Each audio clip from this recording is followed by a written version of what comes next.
The most obsolete idea is go to school, get a job, work hard, save money, get out of debt, and invest for the long term in the stock market. See, why would you save money when they're printing trillions of dollars? The gap between the 1% and 99% is massive. You see, it's not just money. You have to step back and look at the bigger picture. So what do you do? In every one of us is a poor person. There's still a poor person inside me. There's also a middle class person, and the middle class person wants security. They want that steady paycheck. And there's a rich person. And they're all inside of us, except that it's not taught. You're taught to go to school, get a job, and get a paycheck. You're not taught to how to get rich. If you read Rich Dad, Poor Dad, my rich dad refused to pay me. He said the paycheck was one of the most damaging things you could take in your life. He says the moment you take a paycheck, you're an employee, and that's the mindset. So my rich dad never paid me. It drove my poor dad, government employee, nuts. You gotta pay people, you gotta pay people. And Rich Dad was not saying that the paycheck was bad. He says you didn't want to be a slave to money. So as an entrepreneur, if Rich Dad folded, I just started another company. I don't need a paycheck. I don't need anybody to take care of me. If my government doesn't like me, I move to another country because they need entrepreneurs there. So the entrepreneur is not so much the business. The entrepreneur is really the mindset and the skill sets and the different set of rules. You see, I don't operate, small business does not operate in the same rules as big business. Entrepreneur is a mindset first, a skill set, and rules. And depending upon whether you're an employee or a small business, the rules are different. The mindsets are different, the skill sets are different. If you could say one thing to somebody who's never been an entrepreneur and they're thinking about making the leap of faith into becoming an entrepreneur, what could you tell them? Well, I'll just tell them the same thing that happened to me. My last paycheck, I still remember it clearly. It was one of the worst and the best days of my life. And I was in Puerto Rico. I was working for Xerox, and my boss gave me my last, it wasn't a paycheck, it was a bonus check. I think it was about $30,000, taxable. It's the only problem with that. So I got this check and I went, holy mackerel. So I was excited, but I was also disturbed. And so this other guy comes up to me, his name was John, and John says to me, he says, you're gonna be back. I said, why? He says, because you're gonna fail. I looked at him and said, look, few expletive words, because that's what he did. He left Xerox, failed, and he came back. And I said, look, you failed and you came back, but I'm gonna fail and I'm never coming back. And that's the attitude. Do you know what I mean? If you say, well, if I fail, I'll go back to mommy and daddy, then that's what you'll do. So if you fail, that's when I became an entrepreneur, because I had no money. I had no money for years. I didn't have a paycheck. But that's what my rich dad encouraged me to do. He says, when you don't have this paycheck, you get hungrier, smarter, and it's a test of your character. Will you become a crook? Will you become dishonest? Will you cheat and steal? Or will you become a better human being? So really, that's the benefit of becoming an entrepreneur, is you really find out who you are when you don't have anything. So you always have to look at the big picture. Too many people look at, well, what's going to happen to me?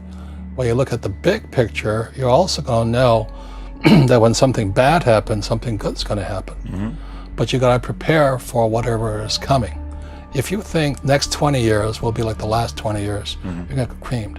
When you and I go to the supermarket and we buy a carton of milk, we always check for the expiration date. But most people do not check for the expiration date on their brains.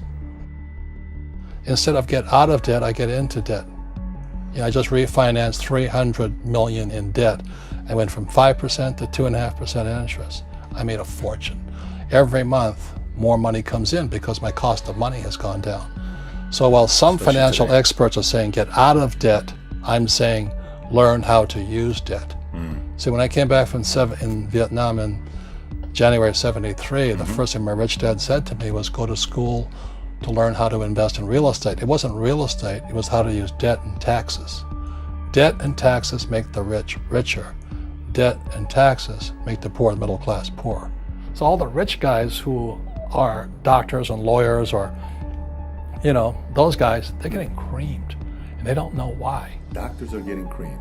Oh yeah, they make it more money, but the take home is less. Sure. My doctor just yelled at me. He was happy. He says, "Oh, guess what? I finally made $1 million." And I said, "Yeah, this was just 3 weeks ago." And so I said, "Yeah, well, how much you pay in tax?" He says, $750,000 in taxes. So his net was about $400,000. That's not bad. But when I make $1 million, I keep $1 million. And the reason is because I don't make it by working for money. See, if you work for money, you're taxed. So that's why lesson number 1 in Rich Dad, Poor Dad is the rich don't work for money. What we do instead is we create businesses as entrepreneurs. We acquire real estate. I don't invest in the stock market. Okay?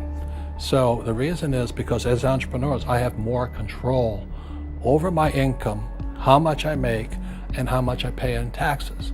And because I'm an entrepreneur as well as an investor in real estate, I pay 0 tax. So every time I make, let's say, $1 million as an entrepreneur, I immediately invested in real estate and I have a 4-to-1 step up. So I put $1 million in real estate, I get $4 million from the bank. That's why I love banks. But the banks are screwing everybody else, terrible, but it's good for me. That's why you say when you print, it's good for you, but when you print, it's bad for people that work for money. Because when you print, savers get creamed and people who work for money get creamed. When they print, debtors get rich. You see, debt and taxes make the rich richer, and debt and taxes make the poor middle class poorer. When we have obsolete ideas, we get obsolete results. So what's happening for most people, the idea of going to school, getting a job, working hard, saving money, getting out of debt, buying your house because it's an asset, and investing for the long term, is obsolete. The world has changed. The world changed in 1971 when President Nixon took us off the gold standard and money became debt. What if we get rid of school? Then what would happen? Would it be better if we had no educational system at all? No, I'm saying education is more important before. It's just obsolete. There's Moore's Law which states information doubles every 18 months. In other words, everything's obsolete 18 months. So, and this is just a recent phenomenon. So when you come out of school, you're already obsolete. And that's why I'm the old guy, I meet my friends who went to Harvard. I went to Harvard. I said, yeah, that was how long, 50 years ago? Today, the banks are charging you interest to save money. In other words, banks don't want your money because they printed too much of it. And that's why there's this bubbles in stocks and bubbles in real estate and all this. People are dumping the cash because, as I said in here, savers are losers and cash is trash. And yet people are, well, I want a high-paying job. Well, that's an obsolete idea. Get out of debt is an obsolete idea. You should learn how to get into debt, how to use debt to get rich, and they'll never teach you about taxes. The reason the 1% is way up here and the 99% are going this way is because when you print money, 2 things happen: inflation and taxes. It's crushing them. And any entrepreneur thinks, I'm just going to make money, I'm going to start a business and make a lot of money because of what we talk about. They really have got to smell the roses, man. That's not what the real entrepreneurs are doing. Most entrepreneurs, there's 28 million small business owners in America. 24 million are what are one-person entrepreneurs. They're called non-employee entrepreneurs. So and that's what happens is when people don't really understand what an entrepreneur does. So most big people are self-employed, but they're not really entrepreneurs. The self-employed pay the highest taxes of all, and nobody tells them that. Yeah, it's also called the entrepreneurial spirit, but what we were actually talking about was there's no such thing as a bad economy. There's external, you and I, we all have an external economy, but we also have an internal economy, and the willpower is to change our internal economy. So for me, I can see the good and I can see the bad. I don't really give a damn because I'm going to be rich anyway. But a poor person with a poor personal economy, all they're going to see is a bad economy because they don't know how to make money in any economy. And a middle class person, they have a middle class economy. What they want is a nice house and a steady paycheck and the job and the car. And so when you take their job away, to them, that's disaster. Well, since an entrepreneur doesn't have a job anyway, it's no big deal. So all I'm saying to people, and it's what Bucky Fuller taught me, is always two sides, you know what I mean? Unity is plural, at minimum two. So if you think the economy is bad, it's because your economy is bad. If you think that steady, employment is important, then you'll see an economy without jobs. Your economy versus the external economy. What you control versus what you can't control. I can control. Yeah, it's called an internal focus versus an external focus. So the real entrepreneur has an internal focus. That if they fall down, they say, "Oh, this is good, because I'm going to go up higher." The average person will fall down and say, "Oh, I'm going to take some Prozac," or somebody has a mistake. So, "Oh, the mistakes don't matter." Well, mistakes matter. It means you didn't know something. But a real entrepreneur, whether they fall down, they always can go up. They can stand back up and go higher. That no matter what happens to them, they get stronger and better and smarter and happier. But a person with a weak internal mindset is that they're so afraid of what happens, it generally happens. Like, people who are afraid of losing their jobs, they generally lose their jobs. You know what I mean? Yeah, so everything comes through you.